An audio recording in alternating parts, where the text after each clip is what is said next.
Party ready. ನಾವು ready ಆದ್ರೂ ನೀವು ರೆಡಿ ಆಗಿಲ್ಲಲ್ಲಪ್ಪ. Ready ready.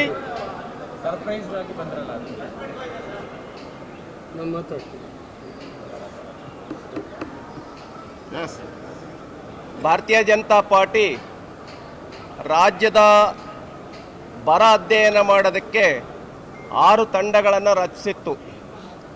ನಮ್ಮ ರಾಜ್ಯಾಧ್ಯಕ್ಷರಾಗಿರ್ತಕ್ಕಂಥ ಶ್ರೀಯುತ ವಿಜೇಂದ್ರರವರು 6 ತಂಡಗಳನ್ನು ಮಾಡಿ ರಾಜ್ಯಾದ್ಯಂತ ಎಲ್ಲ ಜಿಲ್ಲೆಗಳಿಗೂ ಮತ್ತು ಅನೇಕ ತಾಲೂಕುಗಳಿಗೂ ಹೋಗಬೇಕು, ಬರ ಅಧ್ಯಯನ ಮಾಡ್ಕೊಂಬರಬೇಕು, ಸರ್ಕಾರದ ಗಮನಕ್ಕೆ ತರಬೇಕು ರಾಜ್ಯದಲ್ಲಿ ಹೇಗೆ ಭೀಕರವಾಗಿರ್ತಕ್ಕಂಥ ಬರ ಇದೆ ಮತ್ತು ಬರಕ್ಕೆ ಸಂಬಂಧಪಟ್ಟಂತೆ ರಾಜ್ಯ ನ್ಯಾಯ ಪೈಸೆನೂ ಕೂಡ ಬಿಡುಗಡೆ ಮಾಡಿಲ್ಲ, ರೈತರು ಸಂಕಷ್ಟದಲ್ಲಿದ್ದಾರೆ, ಅದರ ವರದಿಯನ್ನು ಸರ್ಕಾರಕ್ಕೆ ತಲುಪಿಸಬೇಕು, ಸರ್ಕಾರದ ಗಮನವನ್ನು ಸೆಳೆಯಬೇಕು. ಇಷ್ಟು ಜನ ಮಂತ್ರಿಗಳಾದರೂ ಕೂಡ ರೈತರಿಗೆ ಸ್ಪಂದಿಸಿಲ್ಲ ಅಂತಕ್ಕಂಥ ಒಂದು ವರದಿಯನ್ನು ನಾವು ರೆಡಿ ಮಾಡಿದ್ದೇವೆ.